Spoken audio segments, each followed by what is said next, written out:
제가 대학교 1학년 때 조이 선교회에서 여름 수양회를 간 적이 있었습니다.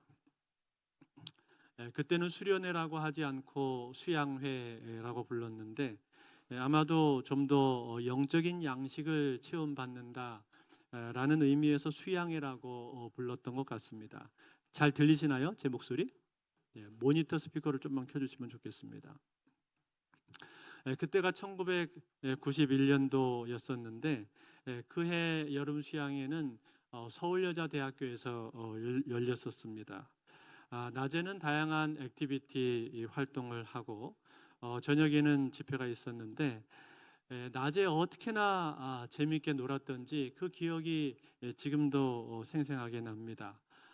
전국에서 모인 형제 자매들, 조이어들이 같이 모여서 게임을 했는데, 어떤 게임을 했냐면 스티로폼으로 동그란 판을 크게 만들어 가지고 그 판 한쪽에다가는 파란색 색지를 붙이고 반대쪽에다가는 빨간색 색지를 붙입니다. 그리고 참가하는 모든 사람들은 가슴과 등에 파란색 혹은 빨간색 천을 달고 있습니다. 그리고 진행자가 이제 이 원판을 하늘 위로 높이 던지는 거예요. 높이 던지면 그게 위로 쭉 올라갔다가 바닥에 떨어지면서 또르르 굴리다가 한쪽으로 탁 쓰러지게 되는데, 그때 이제 파란색이 나오게 되면 파란색을 달고 있는 사람들이 빨간색을 단 사람들을 쫓아가는 겁니다. 잡으러 달려가는 거예요. 그러면 빨간색 사람들은 다 도망을 가고, 반대로 던졌는데 이게 원판이 굴러가다가 떨어지면서 빨간색이 나오게 됐다 그러면은 빨간색 팀 사람들이 이 파란색 팀 멤버들을 잡으러 쫓아가는 겁니다. 그래서 순간적으로 그 원판이 어느 쪽으로 쓰러지느냐에 따라서 어떤 사람들은 갑자기 도망가기 바쁘고 어떤 사람들은 쫓아가기 바쁜 그런 상황이 계속 반복이 되는 거예요. 그래서 쫓아가서 그 사람을 탁 쳐서 잡으면 그 사람은 걸리는 거예요. 그래서 이제 포로로 잡혀와서 그 사람은 이제 더 이상 게임에 참여를 못하고, 다른 사람들은, 걸리지 않은 사람들은 계속 참여를 하는 겁니다. 이런 식으로 여러 번 해서 결국 맨 마지막에 남는 사람들의 숫자가 더 많은 팀이 이기게 되는 겁니다. 그때 참 전국에서 모인 대학생들이 이 게임을 했는데, 한번 여러분 생각해 보세요. 얼마나 그 긴장감이 많았겠습니까? 이게 판이 쓰러지면은 쫓아가는데, 쫓아가다 보면은 보통 이 형제하고 형제들은 달리기 속도가 비슷하기 때문에 결국 누굴 쫓아가게 되냐면 형제가 자매를 쫓아가게 돼요. 그러면 이 자매가 도망가면서 뒤를 힐끗힐끗 쳐다보면서 이제 도망가다가 가까이 다가오면 이제 왜 이러십니까? 이제 그러고 빨리 가십시다. 그러면서 이제 탁 채가지고 데리고 간단 말이죠. 가서 이제 관가에다가 넘기는 거예요.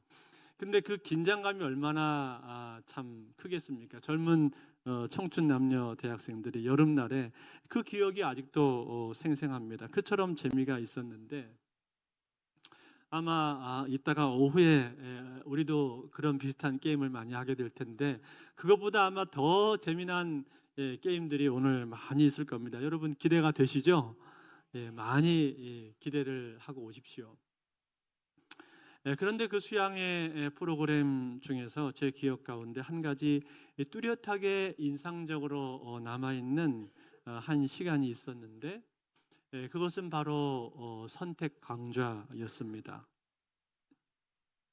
전체 특강이 있고 선택 강좌가 있었는데, 전체 특강은 거기 모인 멤버들 다 같이 모여서 한꺼번에 강의를 듣는 것이고, 선택 특강이라는 것은 강사님들이 여러 주제를 가지고 강좌를 여러 개를 개설을 해놓고 자기가 원하는 강좌를 선택을 해서 가서 들을 수 있도록 만들어 놓은 것입니다. 저는 기독교 세계관이라는 강의를 선택을 해서 들어갔었는데, 그 강좌는 야외에서 진행이 되었습니다. 밖에 공원 같은 데 앉아서 벤치에 앉아서 강의를 듣게 되었는데, 그때 강사로 오신 간사님이 우리에게 어떤 질문을 던지셨냐면 이런 질문을 던지셨어요. 여러분, 하나님께서 여러분이 구원을 받았음에도 불구하고 이 땅에 계속 남겨두시는 이유가 무엇일까요? 아무도 대답을 못하는데 침묵이 흘렀습니다. 그때 간사님이 계속 이어서 이렇게 설명을 하셨습니다. 여러분 한번 생각을 해보세요. 그렇지 않습니까? 여러분이 예수를 믿고 입으로 시인하면 구원을 받게 되는데, 그러면 구원을 받자마자 하나님께서 여러분의 목을 딱 따가지고 데려가시면 될 거 아니에요? 그러면 죄도 하나도 안 짓고 가장 깨끗한 상태에서 천국에 갈 수 있는 것 아닙니까? 그런데 왜 하나님께서는 우리를 곧바로 데려가지 않고 이 땅에 이렇게 남겨놓으시는 그 이유가 도대체 무엇입니까? 왜 그렇다고 생각을 하세요? 저는 그 질문을 받고 대답을 하지를 못했습니까? 대단히 심각한 질문이죠. 여러분들은 어떻게 생각을 하십니까? 그때 이 간사님이 해답으로서 주신 두 개의 구절이 있었는데 그 두 구절이 오늘 우리가 읽은 성경 본문의 구절입니다. 제일 첫 번째 것을 볼까요? 첫 번째 것 에베소서 4장 13절이었는데 한번 다시 같이 읽어볼까요? 같이 읽겠습니다. 시작. 우리가 다 하나님의 아들을 믿는 것과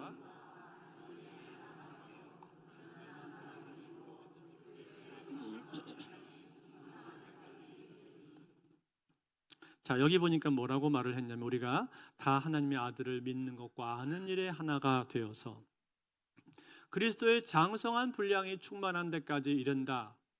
그렇게 말을 했습니다. 무슨 뜻입니까? 우리가 예수를 믿은 뒤로 성장하고 자라가야 하는데 어디까지 성장해야 된다는 겁니까? 그리스도까지 자라가야 된다는 겁니다. 예수 그리스도의 장성한 분량까지 자라가야 한다라는 겁니다. 다시 말해서 예수님처럼 되어야 한다라는 거예요.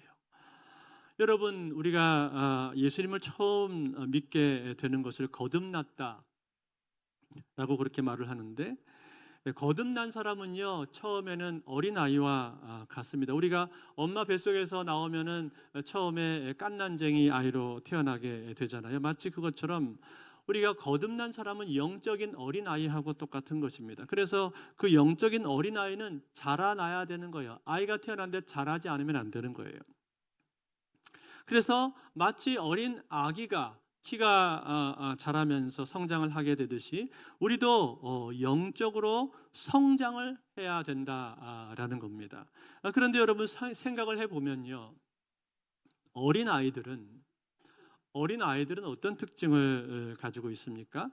순수하다라는 특징을 가지고 있지만 동시에 지혜에 있어서는 지혜가 좀 어리고 부족합니다.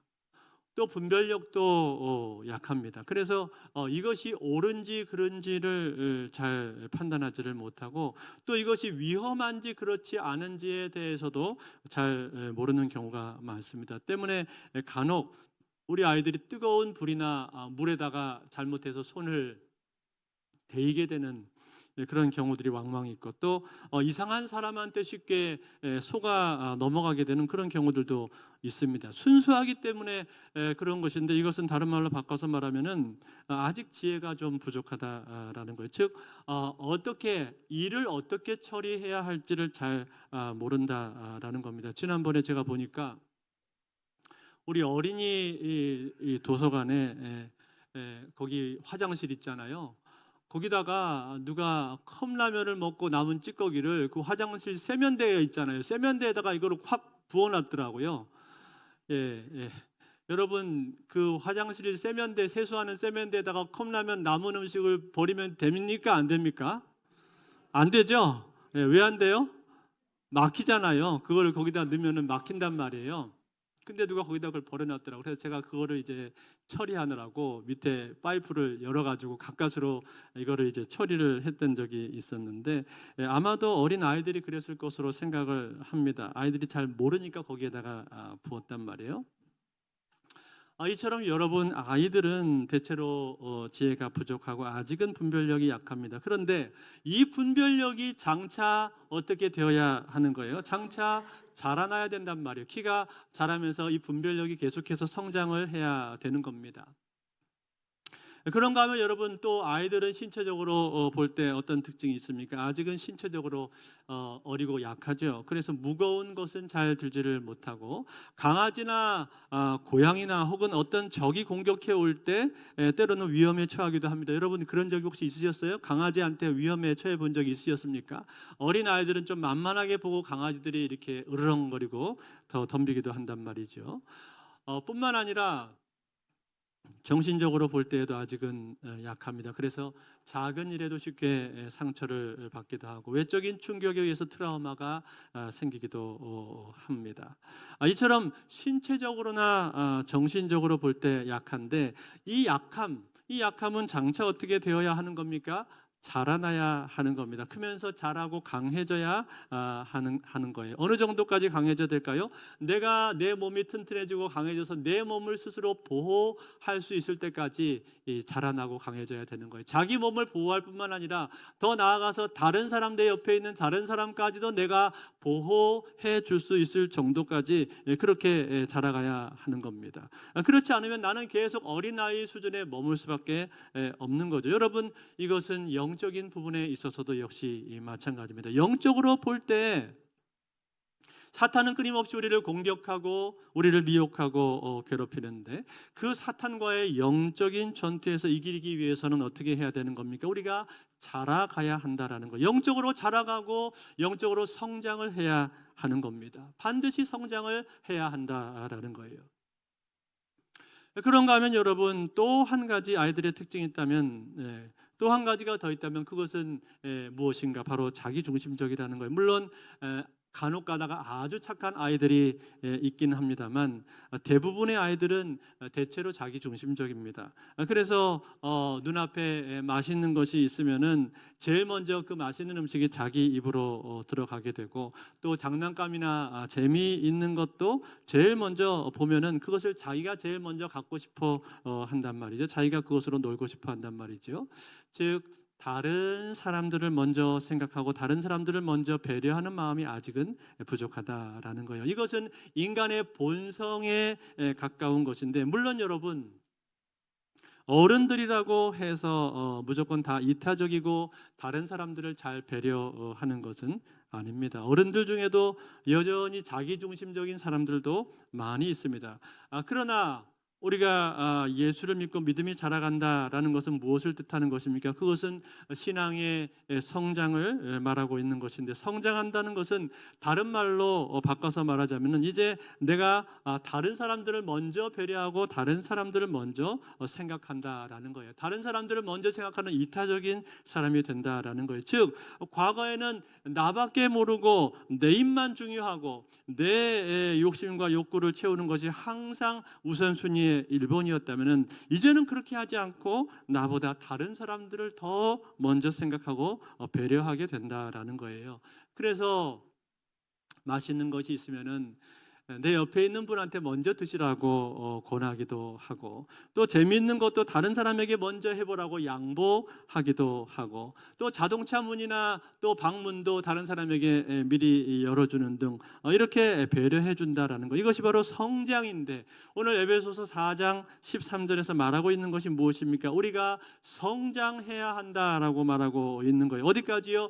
예수 그리스도까지 예수 그리스도의 장성한 분량까지 우리가 자라나야 되고 성장해야 된다라고 말하고 있는 거예요. 무슨 뜻이에요? 우리가 예수님처럼 되어야 된다는 거예요. 예수님을 닮아가야 된다라고 말씀하고 있다는 겁니다. 그렇다면 여러분 예수님은 어떻게 성장하셨습니까? 누가복음 2장 52절에 보니까 예수님이 성장하신 모습이 나오는데 이렇게 기록을 하고 있어요. 한번 같이 읽어볼까요? 같이 있습니다. 시작. 예수는 지혜와 키가 자라가며 하나님과 사람에게 더욱 사랑스러워 가시더라. 자 여기 보니까 예수님이 성장하셨는데 제일 먼저 무엇이 자랐다고 했어요? 키가 자랐다고 말했죠. 이것은 신체적으로 강해지고 튼튼해지면서 성장했다는 것을 말하고 있는 겁니다. 그 다음엔 또 뭐가 자랐어요?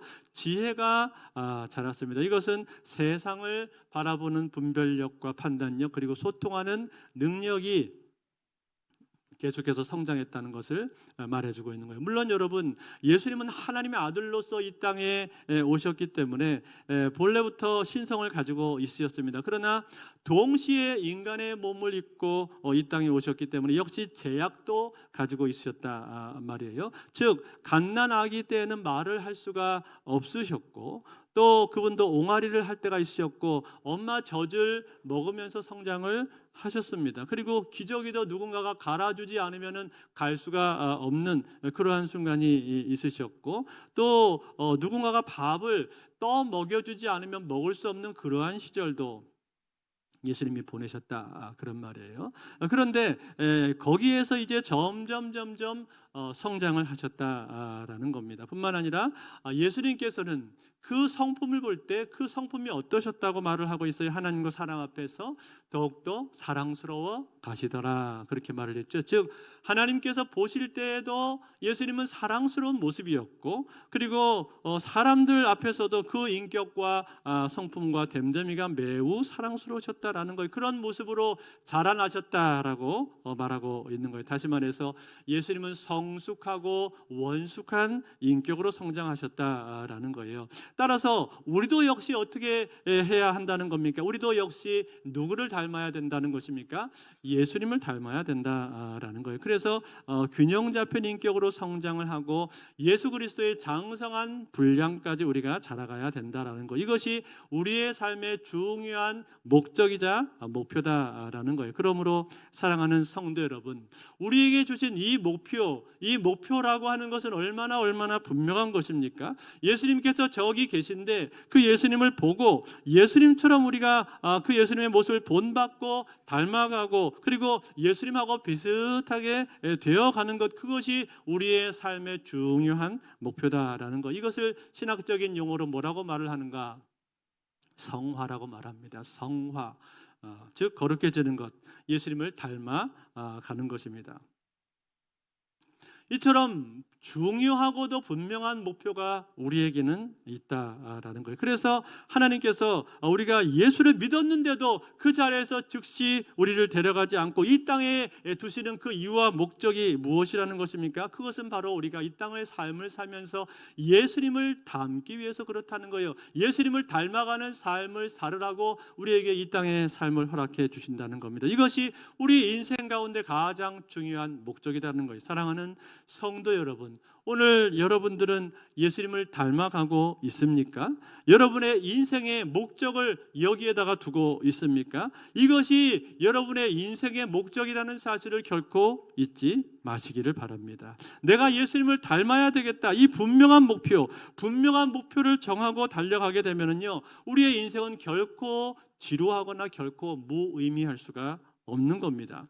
그리고 이 목표라고 하는 것은 너무나 고상한 목표이기 때문에 결코 쉽게 달성이 될 수가 없는 것이기 때문에 우리가 계속 우리의 인생의 평생의 삶을 통해서 표대를 향해서 의욕을 가지고 계속해서 달려갈 수 있는 목표가 되는 거예요. 그래서 아침에 눈을 뜨면은 우리가 하나님 앞에 기도하잖아요. 주님, 오늘도 내가 주님 더 많이 닮기를 원합니다. 오늘도 더 예수님을 알아가기를 원합니다. 이렇게 기도하면서 하루를 시작할 때 얼마나 기쁩니까? 얼마나 감사하고 얼마나 복된 일입니까? 하루하루가 날마다 우리에게는 새로운 하루가 될 수밖에 없다는 겁니다. 두 번째로 하나님께서 우리를 이 땅에 두시는 또 한 가지 중요한 이유가 있습니다. 그것은 어디에 나올까요? 두 번째 구절에 나오겠죠. 골로새서 1장 28절 29절 말씀 다시 한번 우리 같이 읽어보겠습니다. 시작. 우리가 그를 전파하여 각 사람을 권하고 모든 지혜로 각 사람을 가르침은 각 사람을 그리스도 안에서 완전한 자로 세우려 함이니, 이를 위하여 나도 내 속에서 능력으로 역사하시는 이의 역사를 따라 힘을 다하여 수고하노라. 아멘. 자, 이것이 바로 사도 바울의 고백인데, 사도 바울은 그를 전파하여 각 사람을 권한다 라고 말을 했습니다. 여기 그를 전파하여 했을 때 그가 누굽니까? 바로 예수님이시죠. 예수 그리스도를 전파하겠다라는 거예요. 그리고 모든 지혜로 각 사람을 가르친다.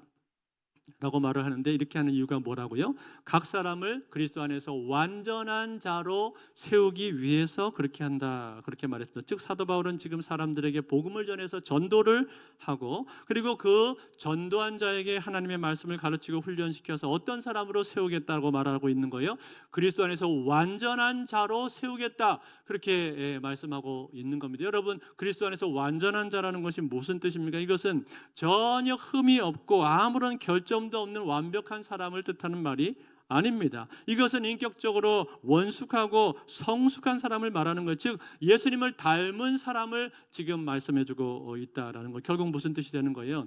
사람들을 전도해서 예수님을 닮은 사람으로 키워가고 만들어가겠다라고 말하고 있는 거죠. 즉 전도도 중요하지만 전도로 그냥 끝나는 것이 아니라 그 사람을 양육하고 훈련시켜서 예수님을 닮은 또 다른 사람이 되도록 그렇게 만들겠다. 이것이 바로 사도 바울의 목적이자 비전이었다는 것입니다. 그의 인생 가운데 있는 아주 중요한 목표가 바로 이것이었다라는 거예요. 그런 거로 여러분, 이제 이 두 가지를 정리하면 어떻게 되는 겁니까? 사도 바울이 가지고 있는 두 가지 인생의 중요한 목적인데, 하나는 자기 자신이 그리스도를 닮아가는 것입니다. 즉 어린아이의 일을 버리고 어린아이처럼 유치하고 미숙하고 자기중심적인 삶을 이제는 버리고 예수 그리스도를 닮은 성숙한 인격으로, 성숙한 성품으로 자기 자신이 변화가 되어야 하겠다는 것. 이것이 사도 바울이 가지고 있는 첫 번째 목적이었습니다. 두 번째 중요한 목적은 무엇입니까? 자기 자신만 예수님을 닮는 것으로 끝나는 것이 아니라 이제는 또 다른 사람을 전도해서 그 사람에게 하나님의 말씀을 가르치고 양육하고 훈련을 시켜서 그 사람으로 하여금 예수님을 닮은 또 다른 사람으로 만들겠다라는 거예요. 그래서 이제 그 사람이 또 다른 사람을 전도하고 제자 삼고, 제자가 또 다른 제자를 낳게 되고, 이렇게 해서 계속해서 제자를 낳아서 결국에는 전 세계 모든 민족에게까지 복음이 전파되게 하고 예수님을 닮은 사람들이 전 세계에 많아지도록 그렇게 만들겠다라는 것. 이것이 사도 바울이 가지고 있는 목적이었고 그의 인생 가운데 있는 가장 중요한 비전이었다는 겁니다. 이 비전, 이것을 위해서 그가 어떻게 하겠다고 선언하고 있습니까? 힘을 다하여 수고하겠다, 그렇게 말하죠. 골로새서 1장 29절을 다시 한번 볼까요? 다시 읽겠습니다. 시작. 이를 위하여 나도 내 속에서 능력으로 역사하시는 이의 역사를 따라 힘을 다하여 수고하노라. 아멘. 뭐라고요? 최선을 다해서 수고하겠다는 거예요. 자기 안에 있는 성령의 역사를 따라서 최선을 다해서 힘을 다하여 수고하겠다. 즉 자기의 인생을 사는데 좌로나 우로나 치우치지 않고 엉뚱한 데 가서 자신의 시간을 낭비하지 않고 내 앞에 있는 목표, 저 표대를 향해서 나는 수고하면서 달려가겠다는 것. 힘을 다하여 수고하겠다라고 말하고 있는 것. 이것이 사도 바울이 가지고 있는 인생의 분명한 방향이자 목적이었다는 거예요. 사랑하는 성도 여러분, 이 사도 바울의 모습을 보면서 저와 여러분들은 어떻습니까? 여러분, 이것은요 사도 바울뿐만이 아니라 사실은 오고 오는 모든 그리스도인들이 가져야 될 목표인 거예요. 예수를 믿는 모든 사람들이, 모든 그리스도인들이 마음속으로 품어야 될 가장 중요한 목적인 것입니다. 그것이 뭐라고요? 내가 예수 그리스도를 닮는 것이고, 그리고 그것으로 끝이 아니라 이제는 내가 또 다른 사람을 제자로 양육한다라는 거예요. 즉 다른 사람들에게 전도하고 복음을 전해서 그 사람을 데리고 오고 그 사람에게 하나님의 말씀과 그리스도를 닮는 본을 보여줌으로 말미암아 그 사람을 또 다른 제자로, 또 다른 예수 닮은 사람으로 세운다라는 거예요. 그렇게 해서 계속해서 사람을 세워가면 결과적으로 어떻게 되겠습니까? 하나님의 나라가 이 땅에 임하게 된다는 거예요. 하나님의 나라가 이 땅에 임하고 하나님의 나라가 더 크게 확장되게 될 것이다 라고 말하고 있는 거예요. 여러분, 하나님의 나라라는 것은요 우리나라가 기독교를 국교화한다고 해서 하나님의 나라가 확장되는 것이 아니라 그 안에 있는 한 사람 한 사람들이 구원을 받고 예수를 믿게 될 때, 그리고 예수님을 닮은 사람들이 점점 더 많아지게 될 때 하나님의 나라가 이 땅에 확장이 되는 것입니다. 그리고 그 복음이 전 세계 모든 만국, 모든 민족에게 전파가 된다면 그제야 끝이 오리라고 예수님께서 선언하셨어요. 즉 예수님이 다시 오실 재림의 날이 그때 온다라는 거예요. 그때까지, 그 순간까지 우리는 무엇을 해야 되는 거예요? 우리는 이 땅을 사는 동안에 열심히 최선을 다해서 먼저 예수님을 닮으려고 노력을 해야 된다는 겁니다. 그러면 여러분, 예수님 닮기 위해서는 어떻게 해야 됩니까? 내가 예수님은 닮아야지 속으로 중얼거리면 저절로 닮게 되는 거예요? 그렇지 않죠. 우리가 예수님을 닮기 위해서는 가장 먼저 필요한 것이 있는데, 그것은 바로 예배입니다. 예배의 자리에 나와서 예배를 통해서 하나님 앞에 서야 되고 하나님을 만나는 시간을 가져야 됩니다. 날마다 그 예배를 통해서 우리가 예수님을 닮게 된단 말이에요. 그래서 우리가 예배를 빠지지 않고 잘 나오는 것이 첫 번째로 중요합니다. 동시에 하나님 말씀을 열심히 배우고 읽고 묵상을 해야 돼요. 예배 때 뿐만이 아니라 나 개인적으로도 여러분들이 개인적으로도 성경을 열심히 읽어야 됩니다. 제가 들어보니까 우리 초등부는 우리 이 초등부 친구들이 요즘 큐티를 하고 있다고 제가 들었어요. 예.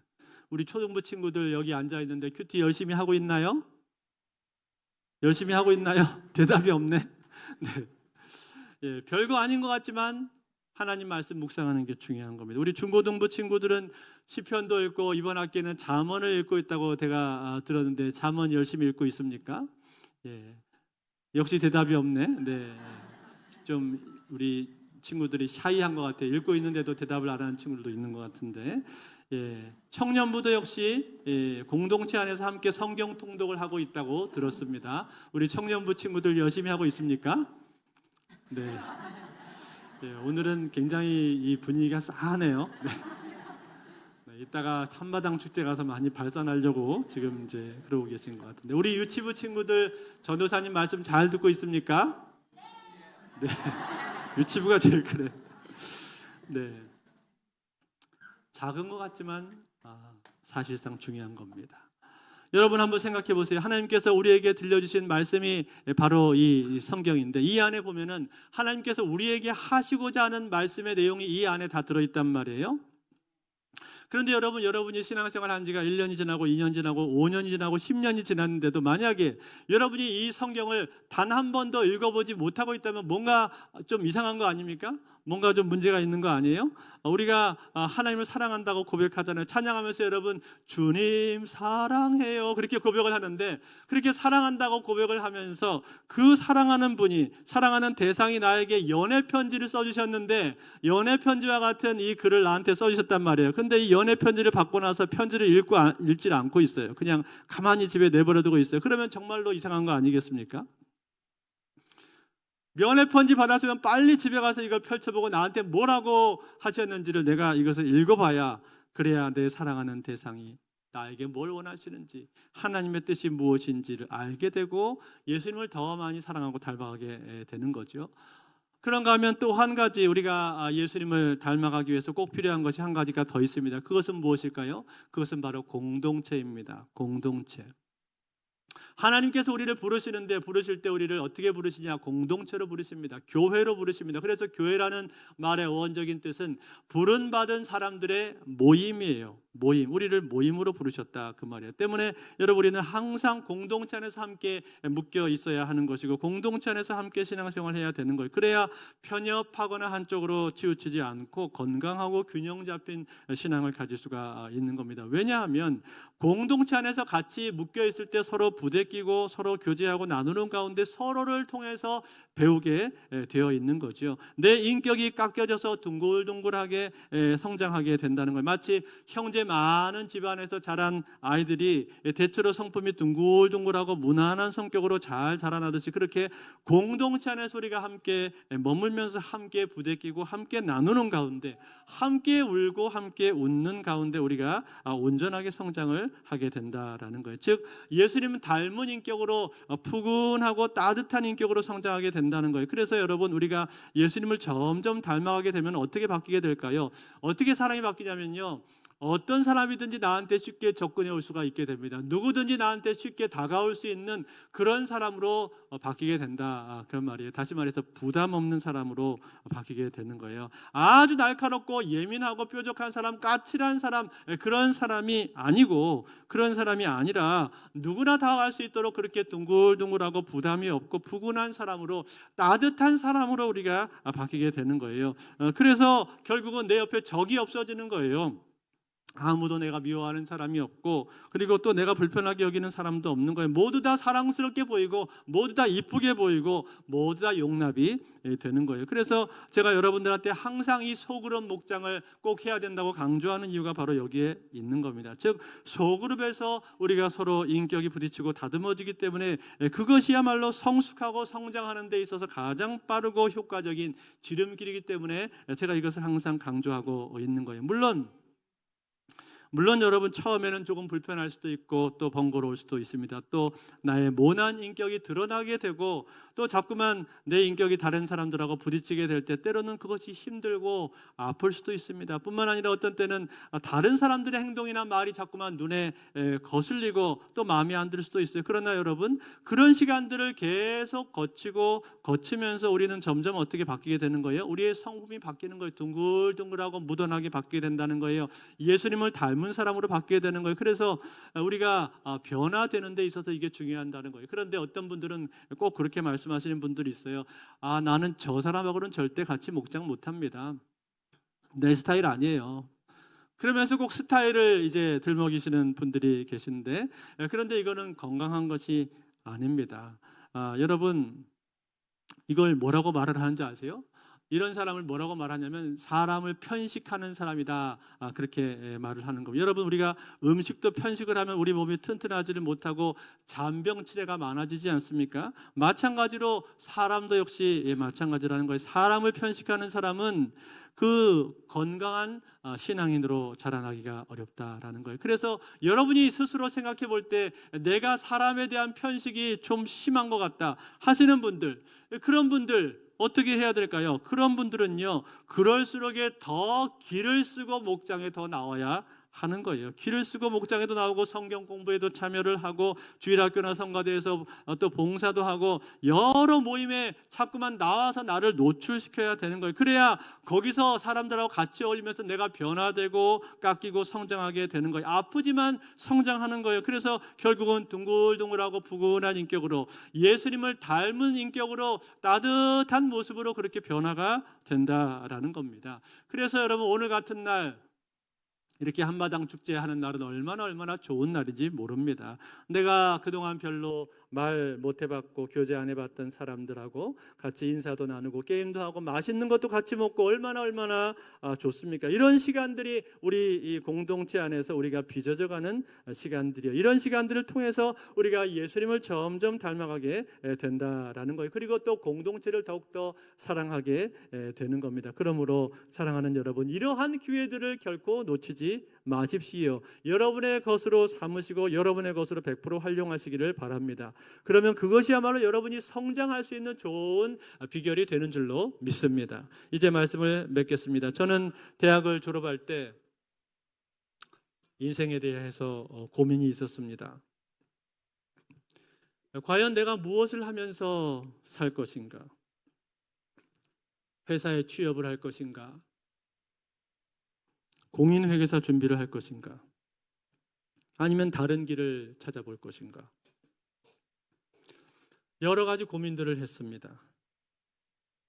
그런데 그 고민 가운데 과연 무엇을 해야 내가 맨 마지막에 후회를 하지 않을 수 있을까? 무엇이 이 세상에서 가장 가치가 있는 일일까? 그것을 생각하고 고민해 볼 때 내가 그리스도를 닮아가고 영혼들에게 복음을 전하고 영혼이 변화되어서 천국에 입성을 하고 하나님의 나라가 제자가 되도록 세우는 것, 하나님 나라의 제자가 되도록 세우는 것, 이것보다 더 가치 있는 일을 과연 내가 찾을 수가 있을까? 영혼을 위해서 투자하는 것보다 더 가치 있는 일을 내가 만날 수가 있을까? 그래서 결국은 이 사역자의 길로 오게 되었습니다. 그 당시에는 제가 목회를 해야 되겠다는 생각을 한 것이 아니라 그것보다는 캠퍼스에서 대학생들을 전도하고 대학생들에게 복음을 전하고 훈련시키는 일을 하고자 했었습니다. 그런데 하나님께서는 제 길을 이렇게 여기까지 인도를 해 주시더라고요. 돌이켜 볼 때 저는 제 인생에 대해서 후회가 없습니다. 왜냐하면 가장 가치 있는 일을 향해서 내가 달려왔다고 생각을 하기 때문에, 내 부르심에 따라 왔다는 생각을 내가 하고 있기 때문에 후회하지를 않는 거예요. 여러분, 저는 여러분들이 이 자리에 계신 분들이 저처럼 목회자가 되거나 선교사가 되라고 그러한 말씀을 드리고 있는 것이 아닙니다. 여러분의 있는 그 삶의 현장 가운데서 여러분이 주께서 나를 그 부르심에 합당하게 산다면 그것이야말로 하나님께서 여러분을 부르신 목적에 맞는 삶을 사는 겁니다. 여러분이 그 부르신 현장에서 내가 가지고 있는 전문적인 것을 가지고 영혼을 섬길 수만 있다면, 그래서 그것으로 하나님의 나라를 기여하고 하나님의 나라의 확장에 기여할 수 있다면 그것이야말로 저는 가장 가치 있는 일이라고 생각을 합니다. 한번 예를 들어 볼까요? 존 워너메이커와 같은 사람은 백화점을 처음으로 창설했던 사람인데, 그는 이것으로 말미암아 세계 경제와 유통에 크게 기여를 했습니다. 그런데 동시에 그는 주일학교 교사로 평생 동안 봉직을 했습니다. 심지어 미국의 최신부 장관이 되는 일보다도 나는 주일학교 교사로 섬기는 일이 더 중요하다라고 그렇게 대통령한테 말씀을 드릴 정도로 그렇게 그 주일학교 교사로 일평생 사명을 감당한 사람입니다. 그래서 오고 오는 많은 교회 주일학교에 영향력을 끼쳤던 사람이 바로 존 워너메이커였습니다. 그런가 하면 에브라함 링컨은 어떻습니까? 정치가로서 미국의 대통령이 되어서 노예 해방이라고 하는 놀라운 역사적인 쾌거를 이룬 사람 아닙니까? 지금도 여전히 미국 사람들이 존경하는 대통령 1위는 누구인가? 부동의 1위가 바로 에브라함 링컨입니다. 그런가 하면 밀러드 플로와 같은 사람은 헤비타트 단체를 만들어서 전 세계의 수많은 가난한 사람들에게 집을 지어 주었습니다. 그는 이 일을 하면서 몇 가지 원칙을 가지고 있었는데, 첫 번째, 집을 팔아서 돈을 남기지 않는다. 두 번째, 이자를 받지 않는다. 세 번째, 집을 받는 사람도 함께 직접 벽돌을 나르게 한다. 네 번째, 갚은 돈은 또 다른 가정을 위한 집을 짓는 데 사용한다. 이걸 이렇게 네 가지 원칙을 가지고 1970년도부터 시작해서 이 헤비타트 운동을 꾸준히 했는데, 이 운동은 이제 전 세계로 이미 확산이 되었고 지금까지 수많은 가정에, 집 없는 가정에 우리 집을 가질 수 있도록 선물로 주었습니다. 어떤 어머니는 새 집의 열쇠를 받아들고 눈물을 흘리면서 이렇게 말을 했습니다. 이제 우리 아이들이 더 이상 비가 새는 집에서 잠을 자지 않아도 되어서 너무나 감사합니다. 이 밀라드 풀필러는 인터뷰하면서 이렇게 말을 했습니다. 사랑이라고 하는 것은 말로만 하는 것이 아니라 망치와 못으로도 표현할 수가 있습니다. 내 손에 들린 망치 한 자루가 얼마든지 하나님의 사랑을 세우는 도구가 될 수가 있습니다. 그는 하나님의 사랑을 실천하기 위해서 이 일을 평생 동안 감당을 했고, 그로 말미암아서 수많은 사람들에게 집을 주고 수많은 사람들에게 복음을 전해지게 하고 하나님의 나라가 이 땅에 크게 확장되는 일에 기여한 삶을 살았던 것입니다. 사랑하는 성도 여러분, 그렇습니다. 이처럼 우리의 인생이라고 하는 것은 얼마든지 하나님의 부르심에 따라서 하나님이 기뻐하시는 일을 할 수가 있는 거예요. 즉 하나님이 우리를 부르신 그 목적, 예수 그리스도를 닮아가고 복음을 증거하고 하나님 나라를 확장하는 일을 우리가 얼마든지 할 수가 있다는 거예요. 그 일을 위해서 여러분의 인생을 준비하십시오. 그 일을 위해서 여러분의 삶을 투자하십시오. 그러면 얼마든지 여러분의 작은 삶은 하나님의 손에 들려서 큰 그릇으로, 하나님께서 쓰실 수 있는 놀라운 그릇으로 값진 일을 하면서 쓰임을 받게 될 줄로 믿습니다. 사랑하는 성도 여러분, 우리 인생의 목적은 그냥 이 땅에서 우리가 예수 믿고 천국에 가는 것이 다가 아닙니다. 천당 가는 것이 우리 인생의 목적이 아닙니다. 우리가 이 땅을 사는 동안에 해야 될 중요한 목적이 우리에게 있다는 거예요. 그것이 뭡니까? 우리의 평생의 삶을 통해서 예수 그리스도를 닮아가는 것이고, 그리고 내가 또 다른 사람을 제자로 삼아서 하나님의 사람으로 세우고, 그로 말미암아서 하나님의 나라가 이 땅에 임하도록 하나님의 나라를 확장시키는 변화시키는 그 일에 우리는 부름받고 있는 겁니다. 그러므로 사랑하는 성도 여러분, 이 명확한 부르심을 받은 하나님의 백성으로서 우리에게 허락하신 이 부르심에 응답하시고 우리에게 허락하신 귀한 삶을 헛된 일에 허비하는 것이 아니라 하나님 나라를 위한 귀한 일에 헌신하여서 아버지 하나님께 귀하게 쓰임받는 저와 여러분들의 복된 삶이 다 되실 수 있기를 우리 주 예수 그리스도의 이름으로 축원드립니다.